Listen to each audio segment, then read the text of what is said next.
L'objectif zéro déchet, utopie ou réalité, c'est le thème de notre émission.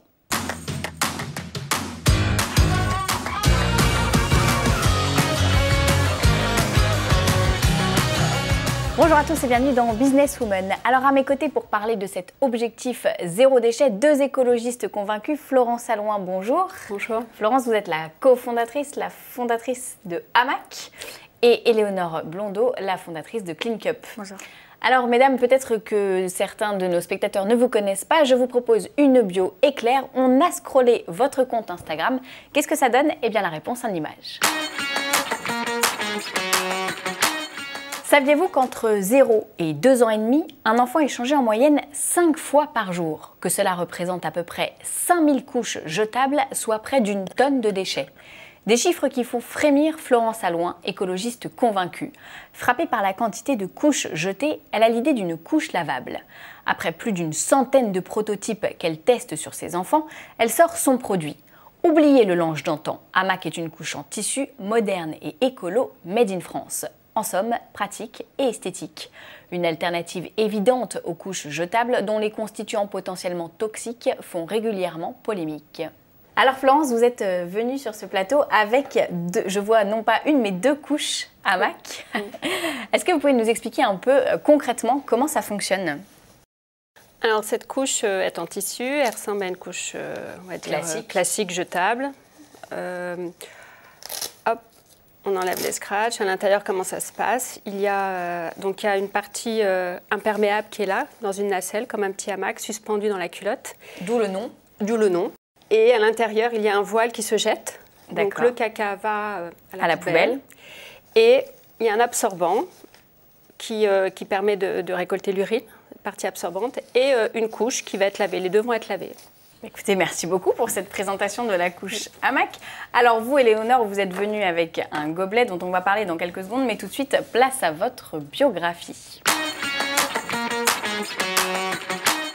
2015, à l'EM Lyon Business School, Éléonore Blondeau, étudiante, remarque que ses camarades se ruent plusieurs fois par jour sur les fontaines à eau. Impuissante, elle assiste au vaste gâchis environnemental causé par l'utilisation répétée de gobelets en plastique à usage unique. Alors que les poubelles débordent de contenants jetables, Éléonore a l'idée de CleanCup, une solution tout en un pour réduire les 4 milliards de gobelets jetables consommés en France. La borne, qui ressemble presque en tout point à un distributeur classique, délivre de l'eau, chaude ou froide, dans des verres réutilisables. Après utilisation, CleanCup collecte, lave et redistribue ces contenants 100% recyclables. À l'heure où s'organise la vendetta contre le plastique, le concept tombe à point nommé.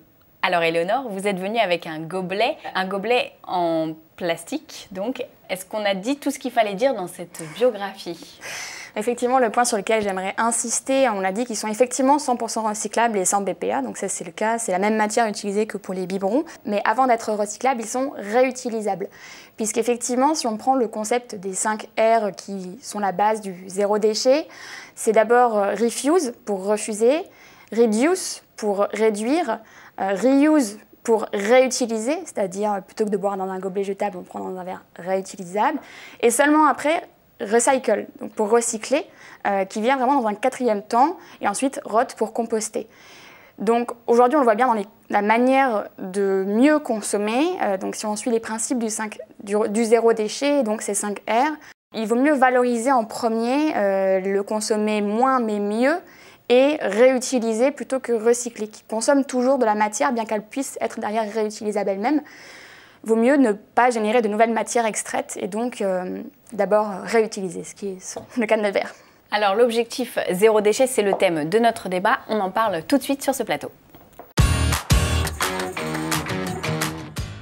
Alors, brosse à dents rechargeable, contenant comestible ou bouteille 100% végétale, pourquoi ces innovations ont mis tant de temps à voir le jour, selon vous? Personnellement, je pense qu'elles ont pas forcément mis tant de temps. Je pense qu'il fallait que la société et que les esprits aient atteint une certaine maturité de consommation pour une sorte de confort de consommation et de vie pour commencer à améliorer la manière dont on consomme et on vit. Donc personnellement, je pense que c'est vraiment, voilà, il a fallu se développer économiquement pour répondre à un certain niveau de vie, bien qu'évidemment il y a encore des gens qui soient mis de côté, mais on va dire que la majorité des gens ont quand même un certain confort de vie. Et une fois qu'on a atteint ce point-là, que je pense vraiment on a atteint aujourd'hui, on essaie d'optimiser et d'améliorer la manière dont maintenant on consomme et on vit dans le quotidien. Donc maintenant, c'est vrai qu'on voit bien, il y a un vrai boom de cette activité parce que des gens maintenant essayent de faire mieux. Voilà. J'ai l'impression, vous me dites si je me trompe, mais qu'il y a un peu deux visions de l'écologie aujourd'hui en France. Ceux qui pensent que ça doit venir des particuliers et ceux qui pensent que ça doit venir justement, que ça doit être une démarche politique. Dans quelle vision vous vous situez toutes les deux ? En tant que particulier, effectivement, il y a une vraie prise de conscience parce que les gens font le lien entre leur santé, l'air qu'on respire, la disparition de la biodiversité avec leur consommation, avec leurs déchets. Donc en fait, tant que les gens ne faisaient pas le lien, les gens jetaient et pensaient que c'était magique, quoi. Après, hop, c'est jeté, ça va à la poubelle. Alors que là, les gens se rendent compte qu'il y a un vrai lien. Et il y a un lien aussi avec leur santé. Donc ça change un peu la donne. Maintenant, nous, on est des particuliers. Enfin, on n'a pas démarré, on a plutôt quitté des grands groupes pour créer nos sociétés, parce que cette prise de conscience chez tout le monde peut donner envie de créer son propre modèle économique, de vouloir justement changer les choses. Donc en fait, c'est à chacun peut créer le modèle économique, la société, l'innovation en refusant finalement le monde tel qu'il est. Est-ce que cette prise de conscience généralisée, c'est le début de la fin de l'opacité peut-être aussi de la part des grands industriels? Il y a un déclic, donc les gens posent plus de questions, s'y intéressent, donc forcément ça crée de la transparence. Après, je pense qu'il ne faut pas opposer le gouvernement, les entreprises, les citoyens. Au contraire, en fait, on est tous partie prenante d'une même société, d'une même planète. Et il faut qu'on apprenne à tous travailler ensemble. On a besoin d'entrepreneurs qui créent des entreprises et qui permettent de changer les choses avec une durabilité dans le temps du point de vue économique. Mais on a aussi besoin d'associations, on a aussi besoin de chercheurs, d'enseignants, on a aussi besoin des gens du gouvernement, des fonctionnaires. Enfin, aujourd'hui, on est tous interdépendants les uns des autres, on n'a qu'une seule planète et on vit tous sur cette même planète. Donc en fait, plutôt que d'opposer gouvernement, entreprise ou gouvernement citoyen, comme on le voit en ce moment dans l'actualité, il faut plus qu'on prenne conscience qu'on est tous interdépendants et qu'on arrivera à survivre sur cette planète, parce qu'elle nous survivra, hein, mais c'est plutôt nous, est-ce qu'on va réussir à survivre ou pas. Il faut qu'on travaille tous ensemble et on a tous besoin de gens qui communiquent, de gens qui financent, de gens qui recherchent, de gens qui orientent. Voilà. Donc on est tous complémentaires plutôt qu'opposés, quoi. Comment on fait pour convaincre, vous, les entreprises, puisque votre produit s'adresse aux entreprises en premier lieu, et vous, les particuliers, est-ce que c'est difficile aujourd'hui? Est-ce qu'il y a vraiment un devoir, un travail de communication pour arriver à leur montrer le bon chemin? Oui, tout à fait. Donc, vous savez, on fait des couches lavables. Donc, le premier réflexe, c'est de dire que c'est un retour en arrière, alors qu'en fait, c'est plutôt un usage du futur, hein, puisque, comme disait Léonore tout à l'heure, on doit peut-être réapprendre ou apprendre tout simplement à utiliser au lieu de consommer. Donc en fait, c'est ce qu'on disait, c'est que la planète, finalement, il y en a une, hein, donc le fait d'extraire de la matière première, c'est pas pour la cramer en 1 heure, en 2 heures, en peu de temps. Elle n'est pas infinie. L'idée, c'est les gens se renseignent de plus en plus. Ils veulent de l'information, ils ne veulent pas de marketing. Il faut vraiment informer. Donc, vous parliez d'opacité. Effectivement, il faut beaucoup de transparence parce qu'il y a beaucoup de messages dans tous les sens. Donc, on s'y perd. On voit que le voisin le fait. On voit que ce n'est pas si compliqué. Je vais dire, c'est pas comme ça. Ça prend du temps. Ça prend du temps. Ouais. Vous constatez la même chose? C'est beaucoup de pédagogie, c'est sûr. Mais ce qui est important, c'est qu'évidemment, c'est l'usage. Enfin, nous, dans notre produit, notre mission, en fait, vraiment, c'est de supprimer l'usage d'éco-végétal, mais c'est aussi d'améliorer l'expérience de boire. Donc, on a vraiment mis l'utilisation et l'utilisateur au cœur de notre solution, puisqu'en fait, pour pouvoir changer sa façon de boire, ça ne vient pas en un clic, il faut que ce soit simple à adopter. Donc ça, c'est vraiment ce qui fait notre force aujourd'hui. Convaincre nos clients aujourd'hui, je ne vais pas dire que c'est facile, mais on a quand même, nous, la chance d'avoir une visibilité qui nous permet d'avoir beaucoup de demandes entrantes. Par contre, ce qui est difficile à convaincre, ce sont les financeurs. Aujourd'hui, les startups, elles sont nées avec le digital. Et donc les financeurs et les programmes d'accompagnement se sont adaptés au monde du digital. Aujourd'hui, moi, je suis industrielle. Je fabrique en France, j'ai un produit que je fabrique avec un modèle de financement de cette activité qui nécessite un amortissement sur 2, 3, 4 ans. Et aujourd'hui, c'est vraiment plutôt ce travail de pédagogie auprès des financeurs divers et variés, banques ou investisseurs, qui demandent beaucoup d'énergie, bien qu'ils soient intéressés ils voient bien vraiment, aujourd'hui je pense que plus personne ne peut dire, à part certaines personnes aux États-Unis, l'environnement on s'en fout, faisons sans. Aujourd'hui les gens comprennent l'intérêt de l'impact, on l'a dit aujourd'hui. L'urgence. Voilà, l'urgence. Donc il faut plutôt faire de la pédagogie, mais ce n'est pas que des utilisateurs, c'est aussi des parties prenantes du projet. Avec plus de 37 millions de tonnes de déchets produits chaque année en France, le zéro déchet, c'est une utopie ou vous pensez qu'on peut y arriver? Oui, bien sûr, ce qu'on disait que c'est lent, mais ça va de plus en plus vite, franchement. La prise de conscience, elle grandit et en fait, c'est qu'une histoire de modèle économique, de société. C'est comme on disait, c'est pas que... Enfin, le consommateur peut faire blocage, peut bloquer en refusant de consommer et voilà, en étant un peu révolutionnaire.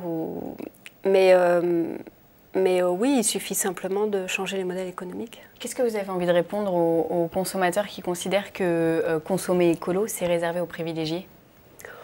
Moi, comme je fais des produits pour les bébés, je leur dis qu'il faut arrêter de faire des bébés alors.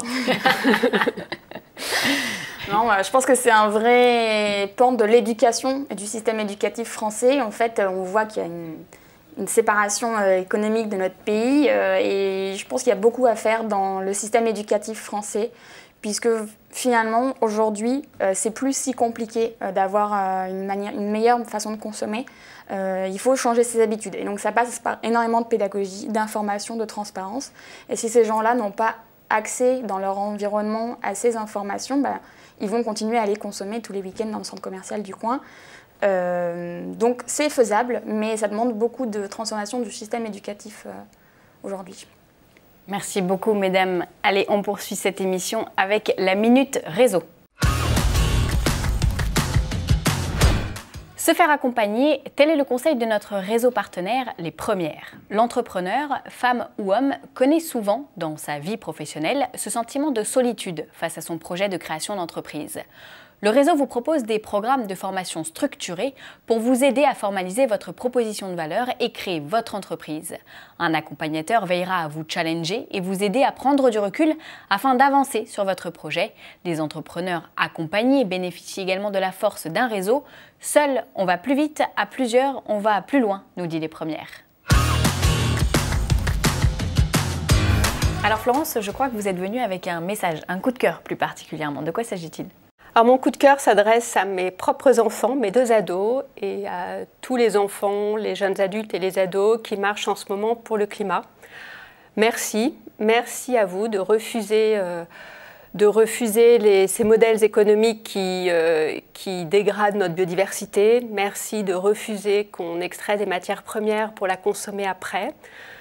Bravo pour votre acte, pour votre engagement. Et je suis fière de mes enfants et fière de cette nouvelle génération. Merci beaucoup Florence pour ce message. Alors Éléonore, je crois que vous partagez ce coup de cœur vous aussi.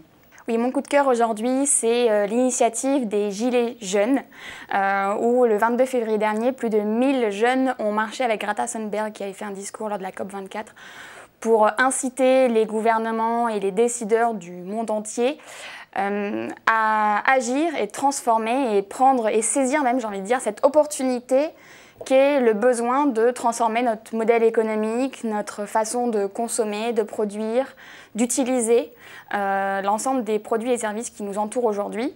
Je sais qu'à mon époque, les jeunes, ils s'engageaient pas vraiment. Aujourd'hui, on voit que ça touche des plus jeunes aux plus âgés, l'ensemble des pans de la société, en termes d'âge, de classe sociale ou de profession, sont touchés et veulent changer les choses. Ils ne savent pas forcément tous comment s'y prendre. Mais aujourd'hui, c'est un cri du cœur, j'ai envie de dire, où les gens ont réalisé, ou en tout cas le déclic est en marche, pour avancer vers une nouvelle façon de vivre aujourd'hui. Et donc voilà, aujourd'hui, mon coup de cœur, c'était ces jeunes qui se motivent, ces associations qui se regroupent. Il y a un lieu qui va être créé à Paris qui s'appelle La Base, qui rassemble plusieurs associations qui veulent proposer des solutions. Et plutôt que de faire des coups de gueule à critiquer, elles sont là pour vraiment apporter des solutions et montrer la nouvelle façon de consommer, de produire, etc. D'enseigner aussi, c'est très important. Donc mon coup de cœur, voilà, c'est les gens qui se bougent. Merci beaucoup Éléonore pour ce coup de cœur. Merci à toutes les deux pour ce coup de projecteur sur cette génération engagée. Merci d'être venue avec nous sur ce plateau aujourd'hui. On était ravis de vous recevoir, a fortiori les mains pleines. Donc les couches hamac et les gobelets Clean Cup, je vous le rappelle. Quant à nous, c'est fini pour aujourd'hui. On se retrouve le mois prochain. D'ici là, n'hésitez pas à commenter et partager cette émission disponible sur Facebook et sur YouTube, à suivre nos invités sur leurs propres réseaux sociaux. Merci à tous de nous avoir suivis et à très vite sur le plateau de Business Women.